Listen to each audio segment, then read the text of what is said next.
document, this remote pilot study guide. So let's just look through the remote pilot study guide real quick, and then I'll go back to that. But this is the same picture. Sometimes people refer to these as like layer cakes. They're actually like upside down layer cakes, right? So where is it okay to fly without any further authorizations? It's okay to fly in the purple area, Class G airspace. So you can fly there in Class G airspace. Now, Class B, C, and D both have to do with airplanes that are, airports that have airplanes coming into them that are controlled by a tower. So these are your really big airports. Okay, these are your smaller airports. These are a small aircraft. I think that, pretty sure, I have to look at the chart, but I'm pretty sure Hattiesburg falls into,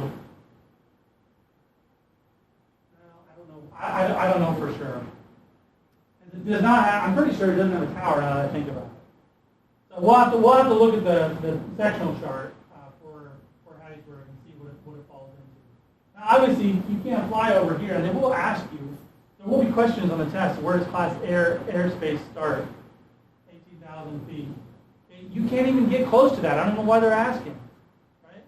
Because you can't fly there. Sometimes I was like, why is that on there? And then this, by the way, this is 60,000 feet. So lots of times, sometimes they'll leave off the last two, especially on the chest sectional charts. You just put the first 3 digits. Obviously, you're never going to fly there. That's almost out of space. Those are all controlled airspace areas. So there's 2 categories, regulatory and non-regulatory. You've got controlled, uncontrolled, special use, and other airspace. So you can't fly in B, C, D, or E without authorization. Okay? But remember that just because you see something like this big circle here in Class B airspace, or this big circle here, you could still fly within that circle as long as you don't hit, you're going to hit Class E airspace before you hit Class C airspace. You can't fly into that Class E airspace. But B, C, and D all have to do with airports. So those are the ones that get closest to the ground. E is like all the leftover space where airplanes can fly around, but it's not controlled. G is what we refer to as uncontrolled airspace. A portion of the airspace has not been designated Class A, B, C, or D, or E. Therefore, it's designated uncontrolled airspace. Class G airspace extends from the surface to the base of the overlying other airspace, E, or in some cases, it's usually E, but in some cases you might have some Class C airspace that intersects or that comes right down to where Class G airspace starts. Okay, and so you need to get to where you can read a sectional chart, because they're going to quiz you about this airspace based on sectional charts. So here's some examples of some sectional charts. So you might see something like this. Okay, there's an example in this book. These are sectional charts. This is the sectional chart here. Okay, this is Class B airspace. B, I like to think of it, it means big. It's a big airport. This is Boston Airport. New Orleans Airport has Class B airspace. Big airports do. These, you can see the bold blue lines show you the different boundaries of Class B airspace.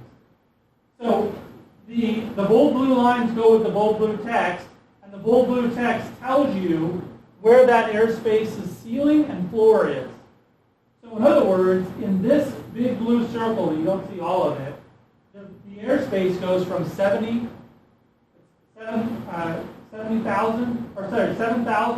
to 3,000. It's just 2 zeros that are added, not 3. always 2 zeros. So it goes from 7,000 to 3,000 feet.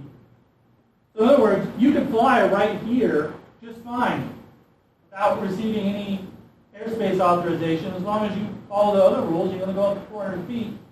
You're not anywhere near 3,000 feet. You can fly anywhere in this area. I mean, there's actually some other things that you should avoid. But for the most part, you're flying in those areas. Now, inside of this blue circle here, it goes from 7,000 feet down to the surface. So that blue circle, you actually can't fly without ATC authorization anywhere inside of that circle. So people that are flying, that want to fly around downtown Boston, definitely would need air traffic control authorization to fly. So we're kind of lucky in that way that we live in a more rural area where we don't have to have those authorizations in order to fly because we don't have as many big airports nearby. So here's Class C airspace. Class C airspace are delineated by the magenta lines.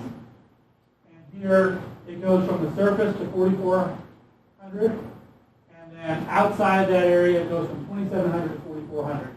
So you're good in that area. You're good. You can fly right all the way through here, okay, without getting in trouble, as long as you're not. You're paying. Here's some obstacles. As long as you're paying attention, you'll be fine in those areas. And actually, look, there's some areas where it's not just a layer. See, right in here it goes down to 2,700. Right here it actually goes down to 2,300. And then there's another break, and here it goes down to 16. So what that means is that airplanes probably mostly approach from this side, since it's going all the way down to 1,600 feet here, but it's not going quite as low on this side. The top and the bottom, the top and the bottom, the top and the bottom, the top and the bottom. Another thing that you'll see on the test, because it'll ask you about those elevations. And then Class D airspace. The Class D airspace, it always extends all the way to the ground, to the surface. And so the number that you see here, this 25, is only the upper limit. The bottom is always the surface in Class D airspace. All right, another thing that you'll, here's some additional helps on airspace that you can click on. I found this one kind of useful. In fact, a couple of my screenshots are from this one. In fact, if you click on this, how to read a sectional chart PDF, there's a bunch of explanation about what lots of different things mean. So you should study up on those. It will ask you, the test will go through different obstacles. So typically an obstacle looks like this, and usually it's meant to look like a radio tower. And so they might ask you how tall an obstacle is, or how high could you fly at this particular obstacle. That's actually a question that exists on the test a lot. So they'll point to a specific obstacle, and they'll say, how high can you fly? What do you need to look for? The height of the obstacle. You can fly 400 feet above it, but what other thing might you need to pay attention to? Airspace, right? So every time they ask you, how high could you fly above a certain obstacle, you need to think, what are the airspace restrictions in that area? And then, how tall is the object? And so, this obstacle, AGL height shown in the symbol, so it's 920. That is the height of those obstacles. The little thing like this means it's lighted. That's not important, really. could fly 400 feet above that as long as there's no, so what would 400 feet above 9,920 be? 1320. What if you were within an airspace, like my other example here? Well, none of these go down that low. But what if you were in one that said, and my test was actually like this, where it still said 16 here, but the object was like at 1200 AGL. And so we were just, it was like 1204. So technically the highest you could get was actually to the bottom of the class C airspace, which was 1600. Not, you couldn't actually go that extra 4 or 5 feet, which was the question on the test. So the multiple choice questions were like 1604 or 1600 or whatever, and you had to pay attention to the fact that that obstacle was in Class C airspace, was going up to Class C airspace. So there oftentimes are questions about that. Yeah.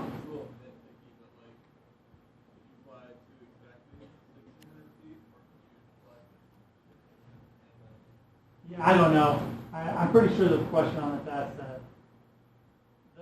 the correct answer. I got the answer correctly. I put up to it said up to 1,600 feet.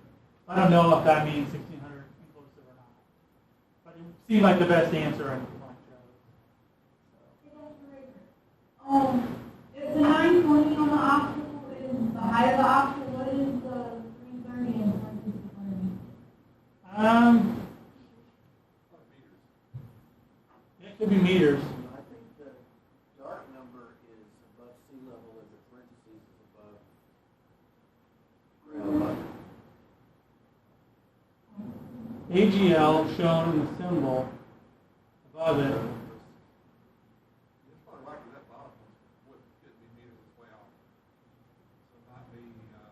Okay, yeah, you're right. So this is the AGL right here. That's AGL above ground level. Okay, so I was wrong. And then this is the above mean sea level. So you actually should pay more attention to that number. So this says the AGL height is not always available if it's less than 1,000 feet above ground level. Good pointing out. I messed that one. Study guide that you get from the FAA, they don't do much on chart reading in there. That was a weakness of that study guide. Yeah, are you talking about this study guide right here? Yeah. Yeah, they don't do as much. You will get questions that will specifically be about these special use airspaces. We have one down, Camp Shelby's basically falls into this category. So we've got our prohibited areas, are always denoted with a P dash, and they have these blue hashes into a tinier blue circle. Restricted areas, which are similar, but they're usually I guess technically Camp Shelby is a restricted area, but typically there is airspace operations going on there. It's just you're not allowed to go in. You'll also get questions about these guys right here on the test. The VR.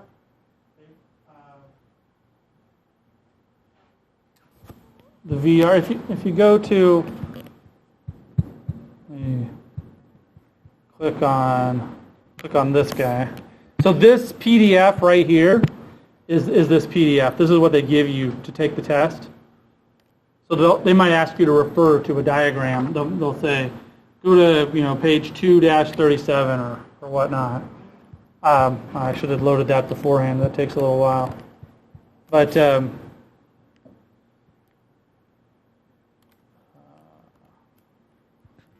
see what page I want real quick. Oh, I just wanted I think at the very first page.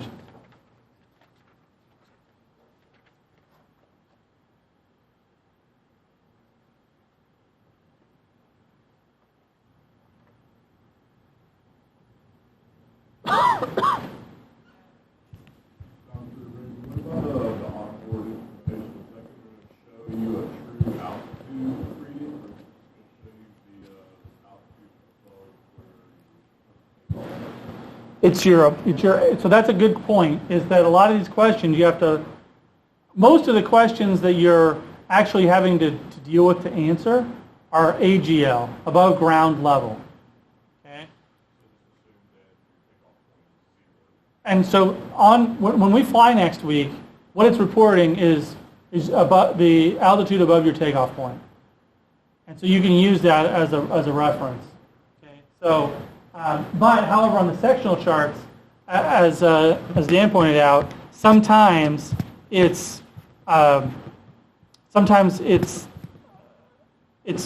mean sea level, and sometimes it's AGL. So you do need to study up on that to make sure you're getting the right one. All right, so this is what I wanted to look at in the legend. It's tilted. So see this military training route, IR-211? See how that's a gray line? That's this one that's labeled, oh, wait, it was in here. This one right here for Camp Shelby. See this VR-11, that's the same thing. It's military training route right there. And so, you need to, there might be questions about having to avoid that particular route. Now they're going to be flying high, like 1,109. Okay, but you don't want to get, still don't want to get too close. I think that's talked about down here. Military training routes.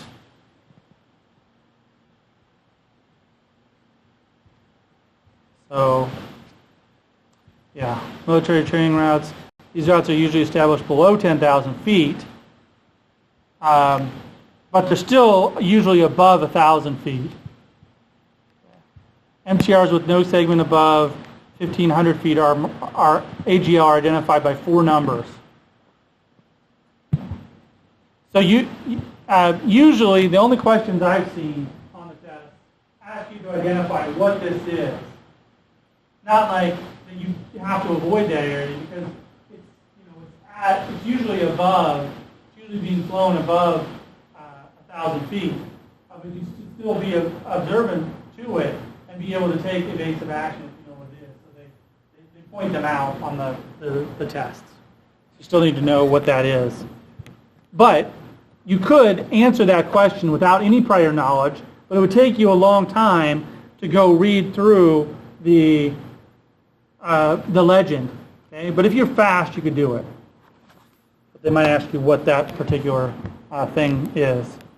Okay? Now, there are sometimes airspace restrictions that occur on a temporary basis. That's what's referred to as temporary flight restrictions. And these are usually given as a notice to airmen.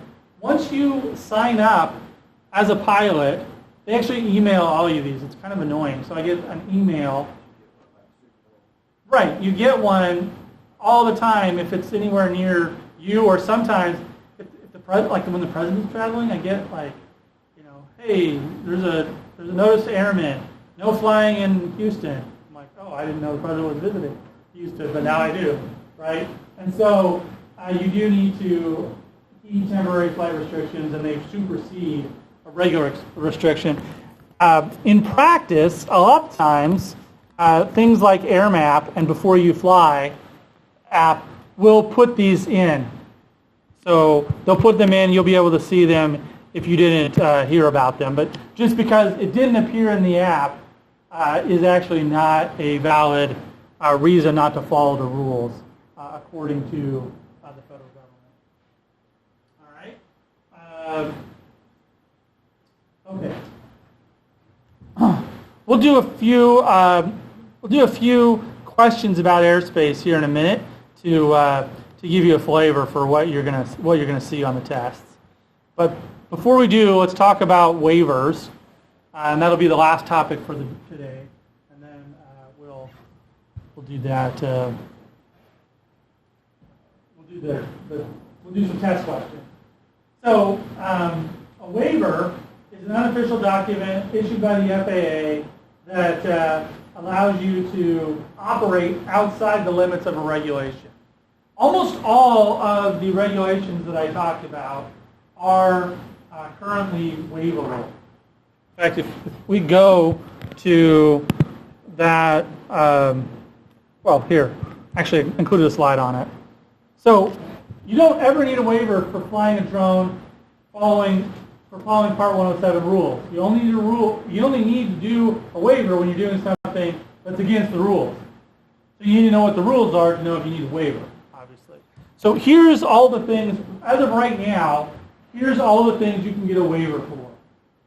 So these are the things you might want to do. These are the rules that you're breaking, and so you need to provide a reason that you're breaking the rule, and you need to be able to explain how in your particular situation the rule that's being broken won't lead to any harm or accident or problem. Okay? So you want to fly a vehicle, you want to fly a UAS from a moving aircraft or a vehicle in a populated area. Okay? Then you're going to need a waiver for that. Flying a UAS at night. I'm sure, I know some people that have gotten a waiver for this. Okay? Most of the time, they have to be able to clearly explain how their vehicle is going to be lit like nobody's business, and people are going to be able to see that it's there, and that they're going to be able to see it.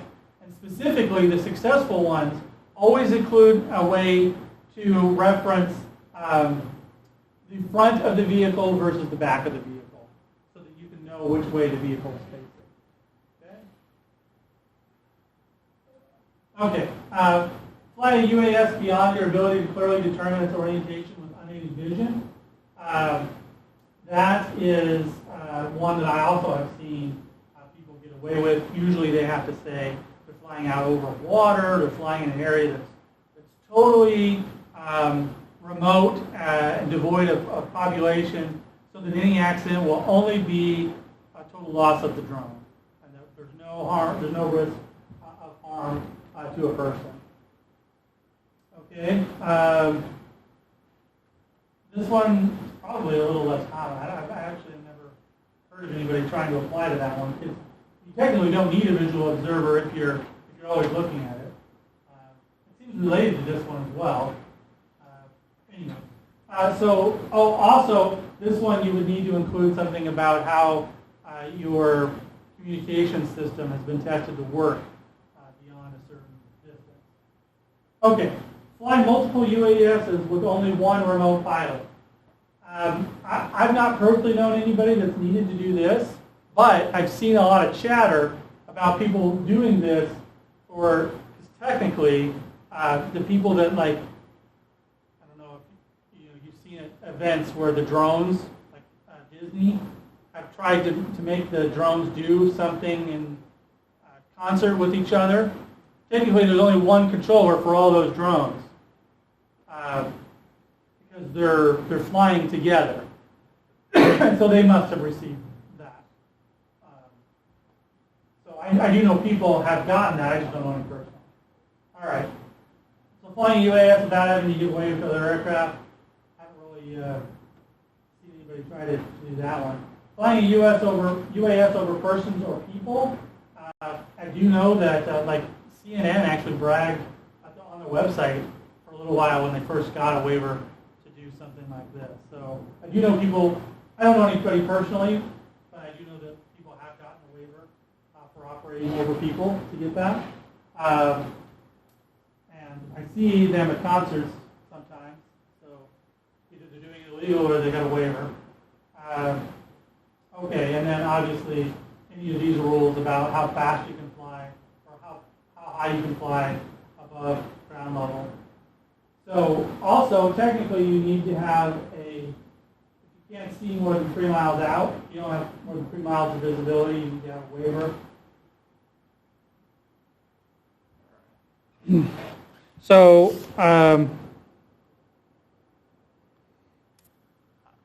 this is a little bit more of a rule.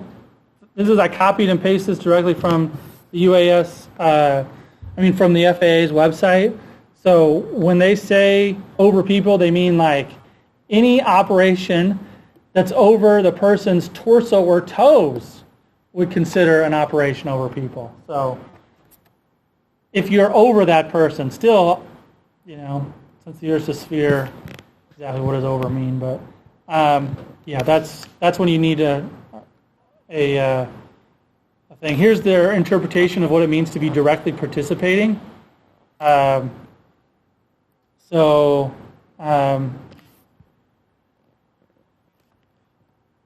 right. So here's how you apply for a waiver. You hit this button, and I'm going to go ahead and log in as myself.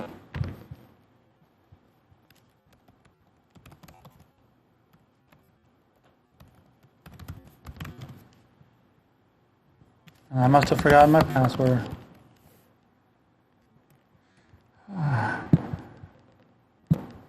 So, I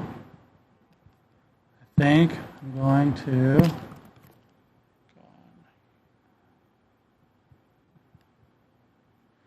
where my password's been remembered for me. Okay. So if I go to my Part 107 dashboard, and I hit Create Part 107 Waiver. So an operational waiver is rules. An airspace authorization means I want to go into an area that is usually controlled airspace. Now, there is such thing as an airspace waiver, and that is a waiver that that will allow me to fly into controlled airspace for a long, like a period of time. This is like a specific, I want to do it once. This is like for a long period of time. But processing times for those take significantly longer than just a airspace authorization. So hit this guy. This will give you an idea of my home address. If you want to come harass me, that's not what I meant to do. But I have to do it. I've done this before. I've received an authorization to fly above 400 feet once. So anyway, you have to go in here and you type all the information right in there. And then you press enter, and they tell you to apply 90 days before you need it, but they applied in about a month. We applied in about a month for me, so it can go a lot quicker than that. Airspace authorizations are a little different. You can do them there. You can also do them by contacting the tower right now. I think they're trying to move away from that. I think that they realized that was a lot of people contacting the tower. One of the ways that they're trying to move away from it, they've got the web system there, but they've also built a system that allows it to be built right into a application. And so right in the GHY Go application now, trying to get the link, right in the GHY Go application, and lots of other drone manufacturers have included it, is this thing called the, well, I call it the LANC. I don't know if anybody actually tries to pronounce it that way, but it's LAANC, and it allows you to get instant airspace authorization right in the app. So unlike the waiver process that can take up to 90 days, to fly in controlled airspace now, you can do it right in GHY Go. You can ask for airspace authorization, and it will check off. And it'll actually not let you fly. So most DJI drones don't let you fly in your airport. But if you use the app to request permission, this doesn't work at every tower, but it works in a lot of places. It is now nationwide, but it doesn't work at every single airport nationwide. So there's a little video. I guess you can't hear the video, so it doesn't do a lot of good because my sound system isn't hooked up. But it does kind of talk about, how it works, and that might be something you could do on your own time. Okay. So that's what the link is. I don't know if there's any questions. This didn't exist when I took the test. I don't know if there's any questions on that, but I think that it's more like, when do you need the airspace authorization, not how do you do the airspace authorization. Just be aware of this newer system that exists for receiving airspace authorizations. All right.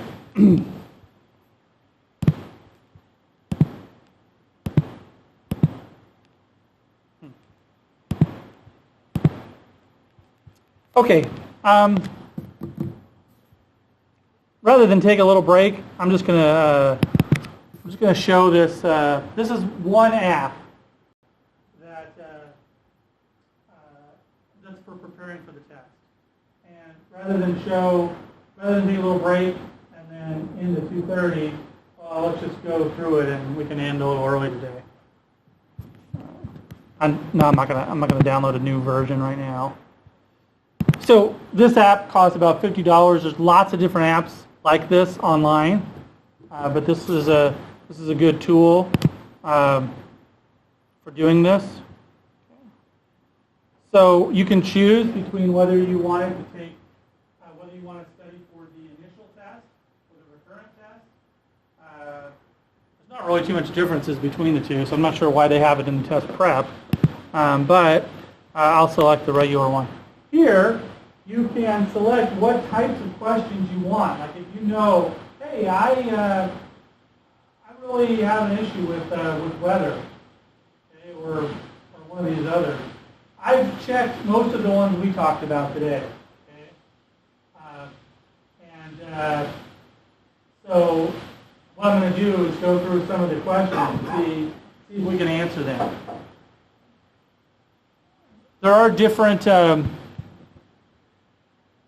modes on this particular one, like to suit your learning needs. This one is just an introduction to the material, which we kind of already did. So I'm going to skip right to the learning and practice. It says gentle. I don't know what that means, but basically, you answer the question. If you get it wrong, it tells you. That's what it means by gentle.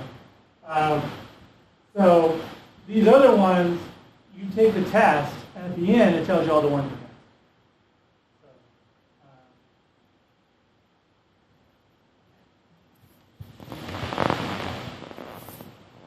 Oh, it just repeats the ones. So these two actually both tell you immediately.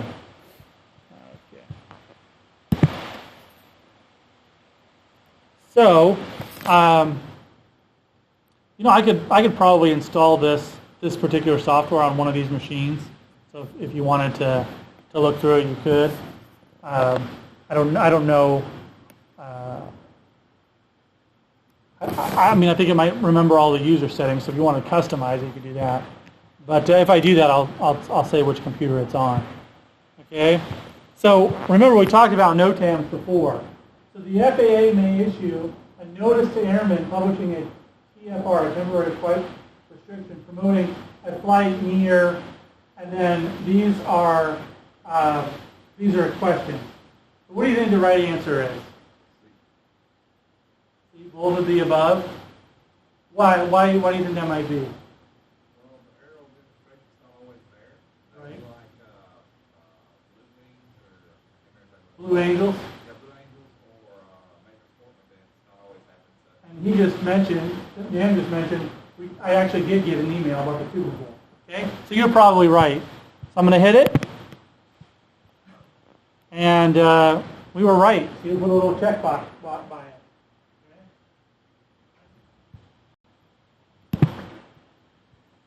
So here, if you wanted to get a little more detail about where it's pulling the FAA information from, we'll do that. So notice the airmen talks about when and where those happen. I admit, I think this one was pretty common sense, and I admit a lot of these are fairly common sense. The few things that aren't necessarily common sense, I like airspace. We mentioned before. Okay, let's go on. Oh, here. Under what condition would a small unmanned aircraft not have to be registered before it is operated in the United States. So what do you think is the right answer there? We did talk about this today.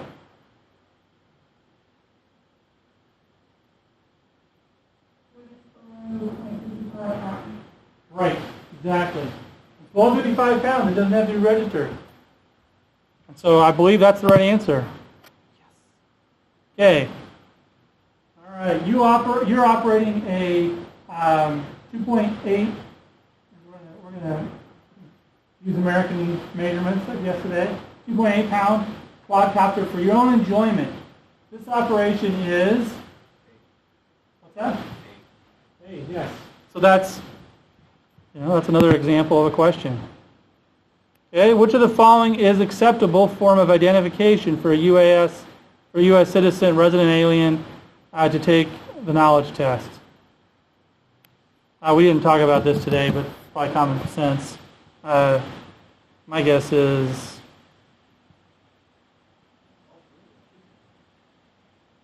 I actually don't know the answer to this. Nope. Okay. Oh, remember it was on a slide. It said that you actually had to hold a driver's license. One of the earlier slides that I got from the FAA did say that. I didn't say state issued on my slide, but it did say, on that slide, it did say that you have to have a driver's license. So you do have to have a driver's license to be a pilot. All right. Okay, so that's a good question. According to the Part 107, so remember to take a driver's license, the responsibility to inspect, so see how I talked about inspection, to ensure it is in safe condition rests with the, what do you think the right answer there is? Right. Why don't you think it's the owner of the small UAS? Yeah. It's always all of the responsibility comes back to that guy. All right. You've accepted football tickets in exchange for a UAS to videotape the field before and after the game. Now this kind of gets into that gray area I was talking about. But the FAA does what? They consider that, that's okay? Yep, subject to Part 107. Yep. We haven't gotten any airspace ones yet. Okay. You're operating location 2 hours after sunrise on a hazy morning. What of the following establishes sufficient ability to operate?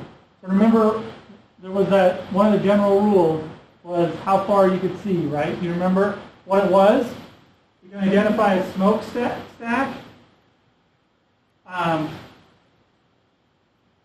You can see the lights of a radio transmission tower 10 statute miles away. So basically the question here is, if you can see a light, is it okay? Or do you have to actually be able to see the thing? Yeah, that's right. So I didn't define that maybe well enough in my slides, but 3 miles you have to be able to see the thing, not just a light associated with that thing. All right, so 107 applies to the operation of what? Okay, let's see. Small unmanned aircraft that weigh less than 55 pounds and are operated without the possibility of direct, got that. Light manned vehicles weighing less than having 5 gallons. We didn't talk about 5 gallons of fuel not capable, right? We didn't talk about that. All radio controlled or autonomous aircraft are used for hobby or recreation. So what do you think is the best answer there? Yeah, A fits what we talked about in the slides, and that's the correct answer. Okay, the other ones were not the correct answer because it was being really specific, right? Gas power, whatever, or it was just saying everything. As long as it flies, it's governed by 107, which isn't true. All right. So the owner of a 700-foot tall industrial smokescreen wants to hire you to fly a quadcopter to near the top of the tower to take a series of photos as part of a routine inspection. Can you do that?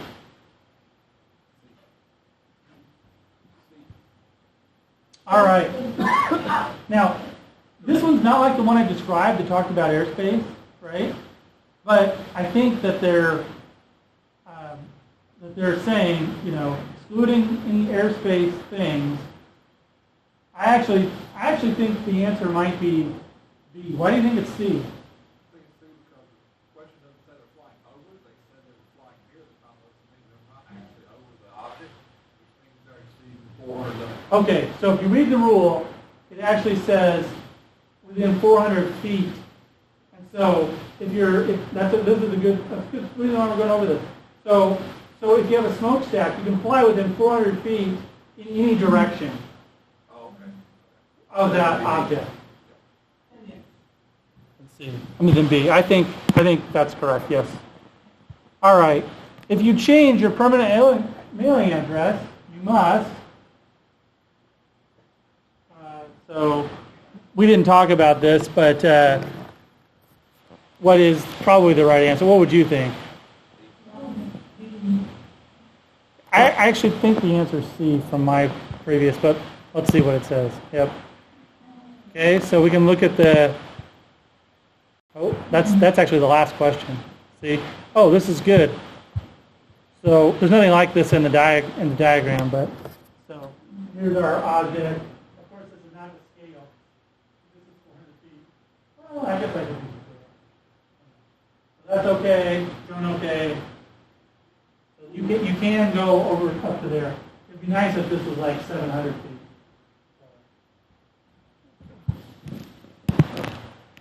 All right. Anyway, it's this one. Inform the FAA within 30 days. You can just do that on the website now. The Drone Zone website. You knew my address when I tried to do the waiver. Okay. In accordance with 107, except within the 400-foot radius of a structure, what maximum altitude can you operate a UAS? This one's easy, right? Unless you're within 400 feet of a structure, you can't be more than 400 feet above ground level. Okay, so the pre-flight inspection procedure, the UAS pre-flight inspection procedure provided by the manufacturer, okay, this is one where it gets maybe insufficient as they're not standardized, must contain checks of the control station, should always be followed exactly. Those all seem like good things, right? I hate it when there are like questions that are all good things, and you're like, well, really, I should do all those things. But what do you think the right answer there should be? We didn't we talked about pre-flight inspections, but we didn't really get into the rules. You have to go read those. Okay, we'll try A. Anybody else got an idea? That is the right answer. What made you think it was A over the other one? What's that? Yeah. We did, yeah. It does say in the rules you need to establish an inspection thing. So that's why I was thinking A as well. All right. Helicopters operating into and out of airports without working control towers are generally expected to. This one we did really talk about, and it's I actually plan to put this in a different one anyway. But I'm pretty sure it is A here. Oh, I'm not right. Avoid the flow of fixed-wing aircraft. All right. That's a good one. So if you wanted to go look at the rule here, then we could do that. So I got one wrong. All right. Which crew member is required to be under the direct supervision of the remote PIC? Yes. Now, why isn't the visual observer?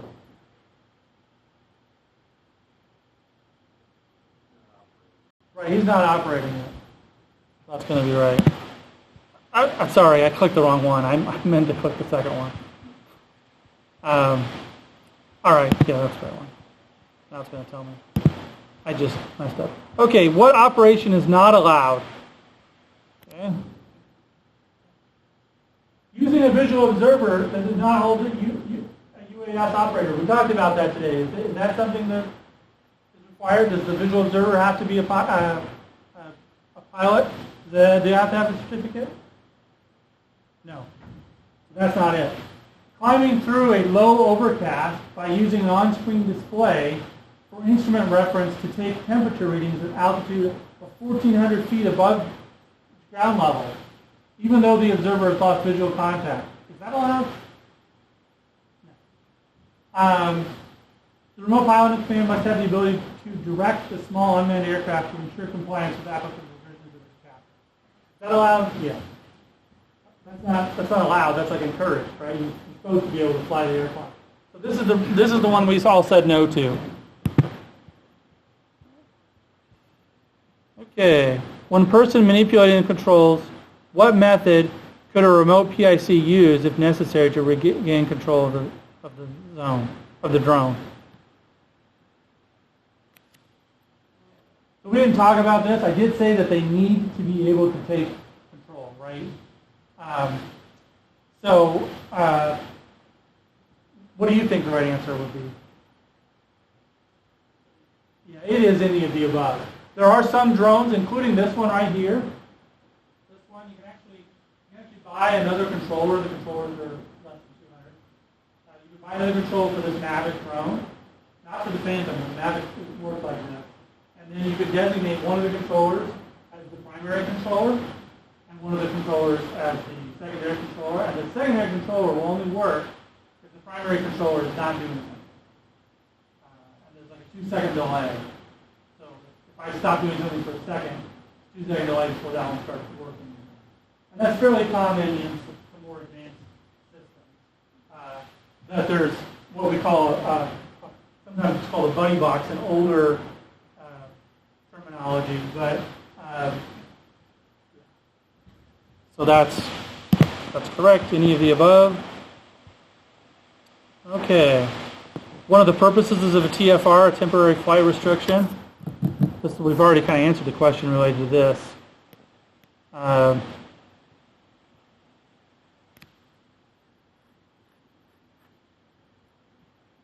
That's not really the purpose of a TFR. Advise pilots of an intense training activity. I don't know. It's one of these two, but I would say this is probably more correct.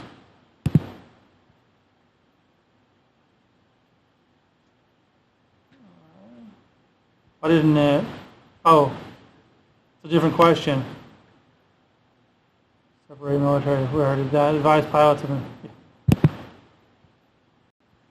Okay, without a waiver, in full, if we haven't talked about this, but you can use a vehicle in fully autonomous mode. In other words, you can tell it to go here, here, here, here, here, and here, and then come land. That's one of the things we're going to do. That's one of the purposes of this course is to do that. You never even have to touch the sticks. So in fully autonomous operation of the sort where the remote PIC presses a button on the ground, the SUA flies in a predetermined ground track at an altitude without the possibility of intervention without the possibility of intervention from the ground permitted under Part 107. In other words, if you have fully automated and you do not have the ability to regain control of the aircraft, do you think that's allowed? We already established that the pilot in command has to be able to always take command, whether that's from a computer or from another person. So, the remote pilot must be fully in command at all times. No, that's not the right answer because he doesn't have to actually be controlling it all the time. I just didn't read the answer correctly. No itself was the right answer. So it's okay to be in fully autonomous mode. It's just not okay not to be able to take the command back. That's how I messed up that. Sometimes it's hard to talk and press the button at the same time. Okay. So a small, I told you a question like this. Small UAS weighing 54 pounds, flown within visual line of sight, used to take photographs for hire is what? 101 is the commercial. It used to be 336, but now it's 101. So it's the non-commercial, for fun. In other words, if it's for hire, it's going to be for fun. If it's for hire, it's only part 107. Unless it was, if this said 56, then it wouldn't be either.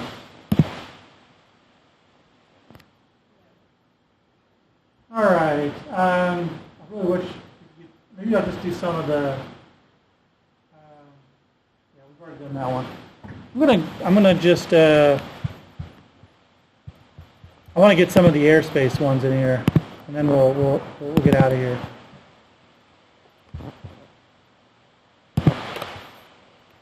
There's probably a way not to have to do this.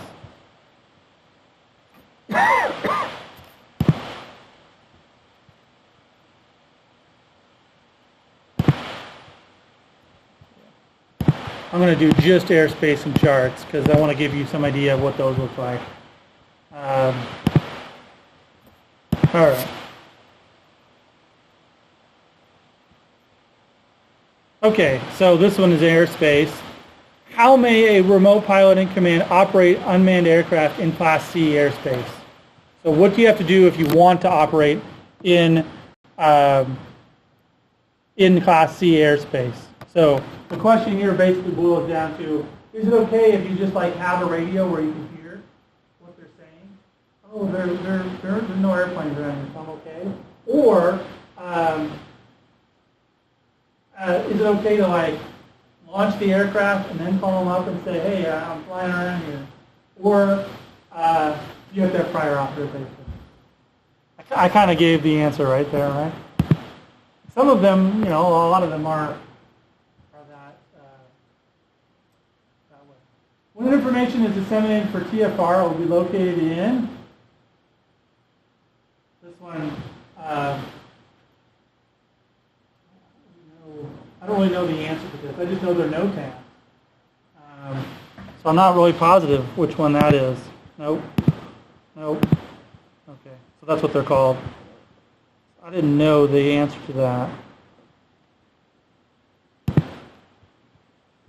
Okay, public figures are protected by like the president. Are they protected by special use airspace, prohibited areas, or temporary flight restrictions? TFRs, right? Because they don't always stay in the same location. So they're I guess you could kind of argue, well, Washington, D.C. is a special use airspace, but the right answer is temporary flight restrictions because it follows them around. Okay, so this is one of the things you'll see on the test. You'll actually get a chart on the side. Okay, and you'll have to answer the question. So refer to figure 25.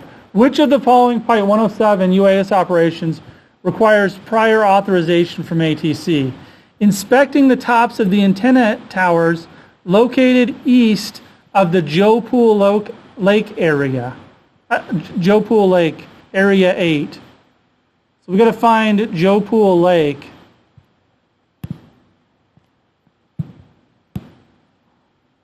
Oh yeah, there's the area. See 6, 7, we've got to find 8. So this looks almost exactly like what you'd see, except for it won't be a computer. They'll actually give you a chart. Okay, so 8 is right there. And see these towers right here? That's what it's talking about. Inspecting the tops of those towers. This is exactly like the question that I said might be on there. That was like my question. So first we have to find out what the airspace authorization, what the airspace would be in this area. So it looks like we're within this blue line, the dark blue line, which was Class B, the big airport, right? And it looks like it goes down to 3,000 feet. And so, so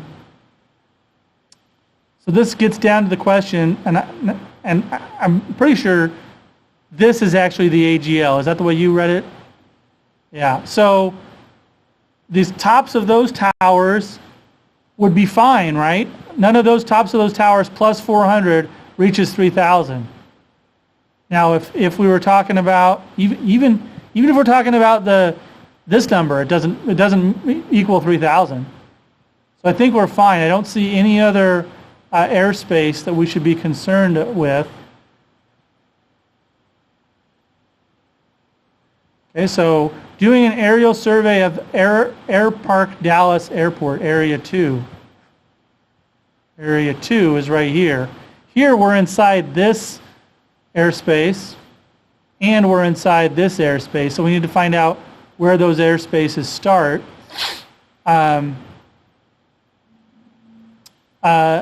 This airspace, if we were to look on the legend, is Class D airspace. Class D airspace goes all the way to the surface. So I'm pretty sure that's going to be the answer, because we're in controlled airspace there. Flying between 1 hour after sunset and 1 hour before sunrise over Hicks Airport.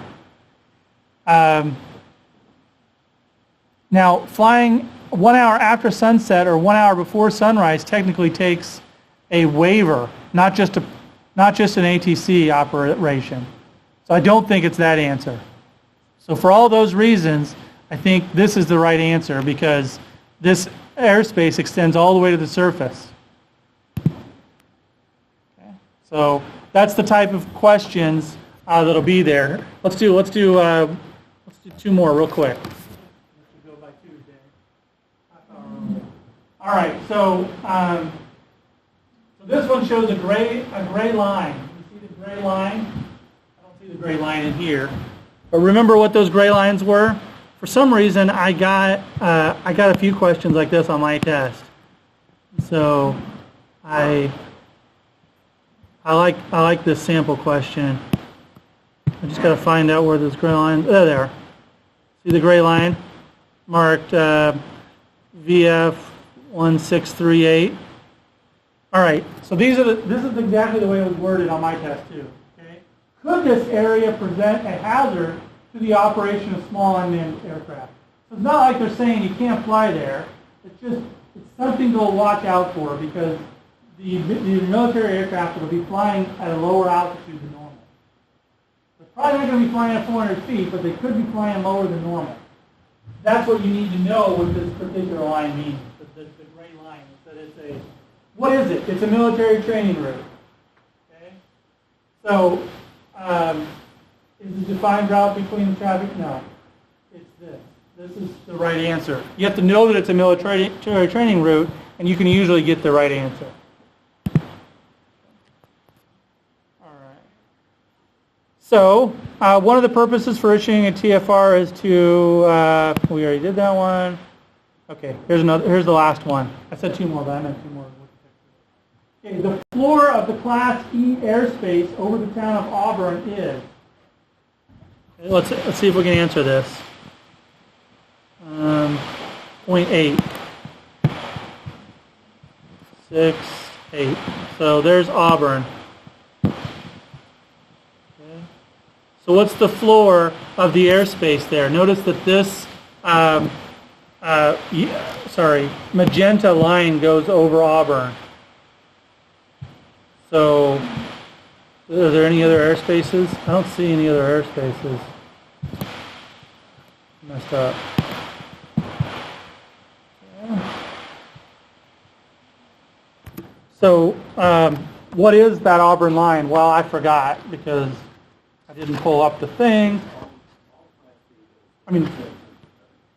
Yeah, it's Class E. It's not Class C. So this is Class C. I don't think they actually pulled up those diagrams out. But if you look at the chart, it's Class E airspace. What did you say it goes down to? E goes down to 700. It actually says that in the legend, but it also said it on one of the slides. So, it's Class E, and it goes down to 700. We don't see any other, like if there might be a circle right around the airport, we don't see it. So If it goes down to 700 everywhere, particularly within Auburn, it's definitely going down to 700. So we answer 700 and we get the right answer. All right. So you get the idea. I'm going to see if this software is pretty old. I think I have 2 licenses for it.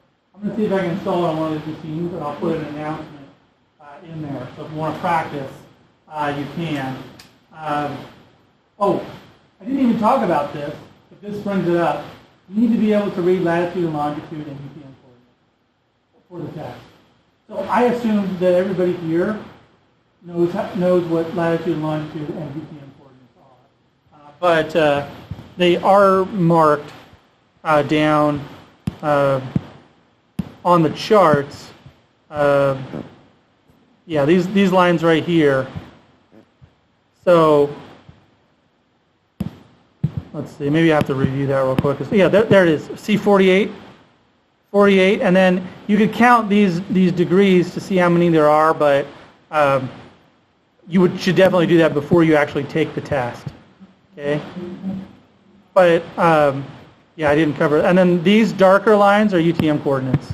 See 30, 20, 29, and then the black ones are latitude, longitude. That's another thing to read about. So you can find out what those were. But that's a skill you probably should have from another map reading class. So this corner right here is 101 degrees longitude and 48 degrees latitude. That's the corner of that right there. All right, we'll go ahead and end there. And so next week, unless you get an email from me, meet in the dirt parking lot at 11:30.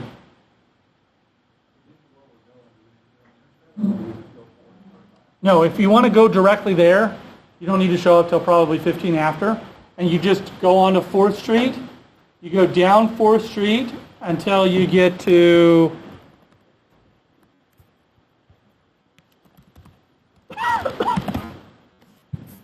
let me find it here.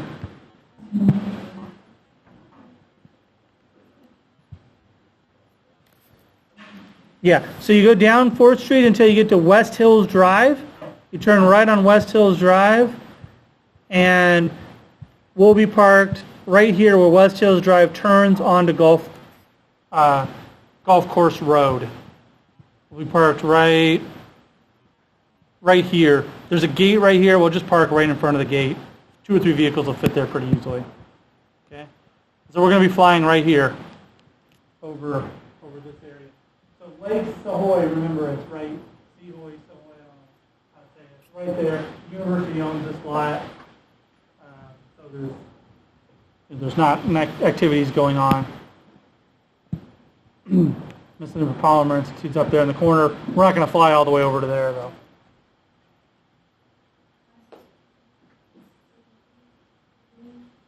I can post. I can post a link to a map where I put a marker where we'll be. So if you want to drive directly there, you can. You go down the coast.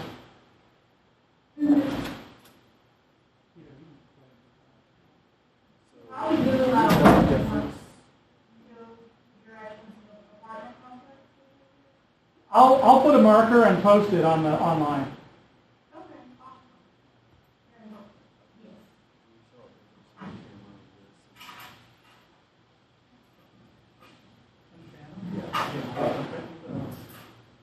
Yeah. Now I've heard that I don't have a Mavic 2 yet. I've heard that it's closer, but a lot of people were disappointed that the fan cam was actually slightly better than the That's my big thing. I like the small size. It's really close though. The Mavic 2 is close, but it's not quite. Even though they said they developed it in conjunction with Apple Lab.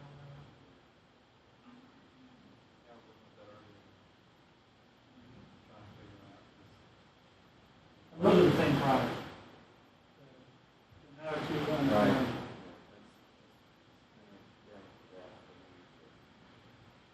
I like the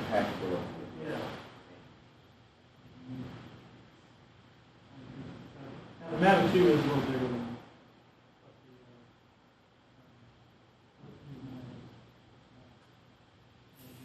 that.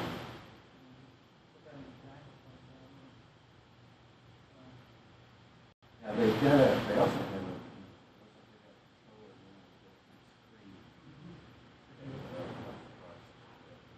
Yeah, the disadvantages of the built-in screen are a lot of the apps for collecting, doing mapping are third-party apps. And so they're not loaded onto the machine itself. Well,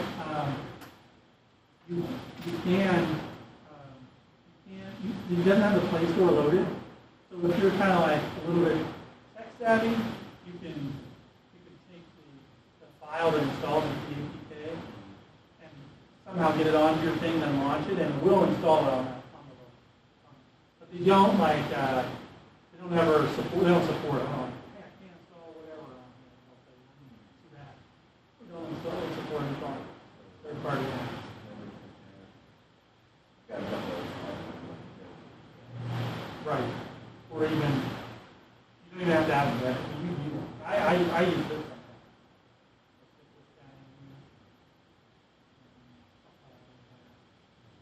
Even if somebody calls you.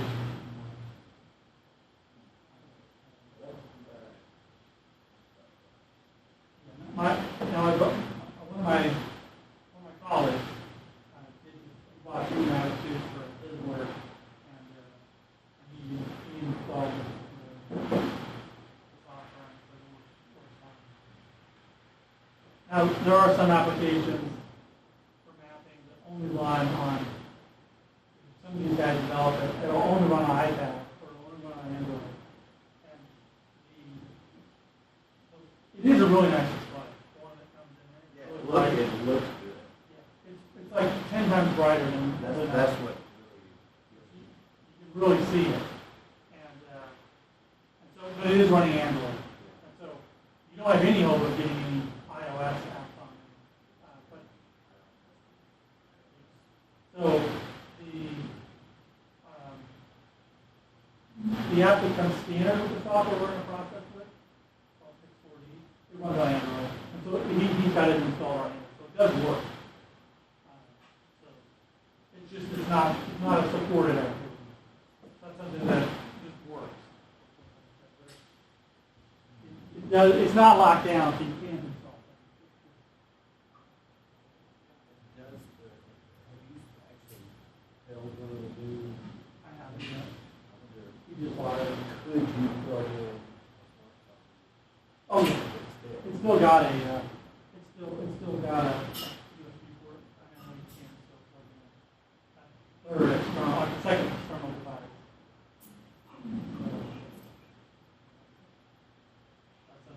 I've even seen some people, I think it's clean to take all this stuff, so I've seen people put a tripod up, put like a miniature big screen TV. Like this big. I guess I wouldn't call that big. When I was like, not a teenager, I would call it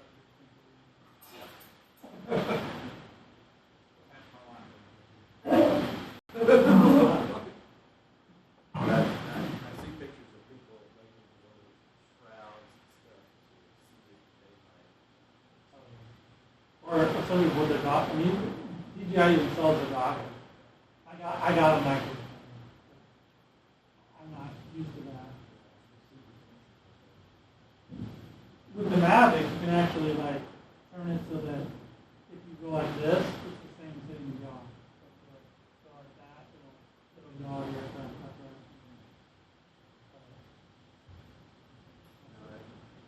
I dropped something.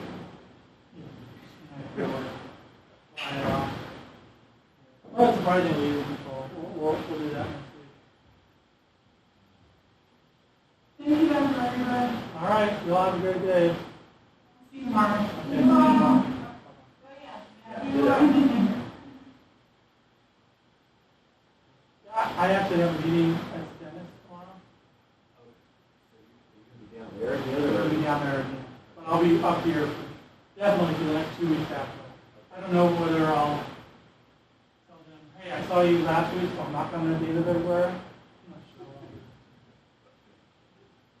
yeah, I'll be down there.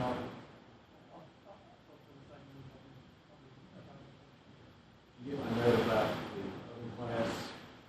Yeah. I'm not burning a rush to set, but I will get, have my thesis proposal done by next Thursday and approved. We want to meet, here, Tuesday? Yeah, I was gonna be out of town, but I think there's a death at my son-in-law's family.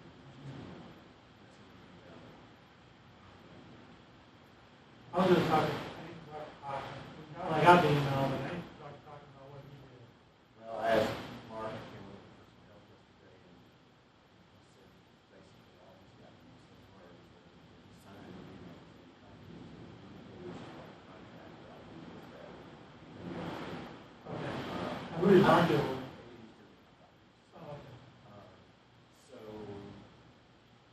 but I'm not as worried about the course aspects on that as when, is there a standard idea for a lease proposal? I noticed the form doesn't even ask you to put the title. I mean, I've seen one that was literally like 5 pages. I thought that was a little short. Yeah. But, you know, I mean, as long as the idea is presented and you know what you're doing, and, you know, there's an expected result, which, I mean, just a little bit, but, you know, we go somewhere else. I was gonna try to have that done this week, so that there could be some reactions over next week. That sounds great. Okay, I'll try to do that. Yeah, get that to me, and I'll follow up with David and see what I'm supposed to do for. I had like I don't know if it was like this at William Perry, but every year you had to like make the story of what you did. Oh, yeah. So that was due like 2 weeks ago, but I would put it off. And so I had to do that over the last 2 or 3 days.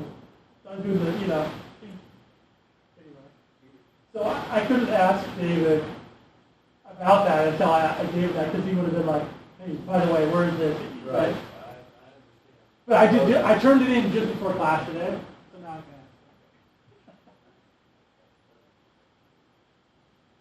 ask.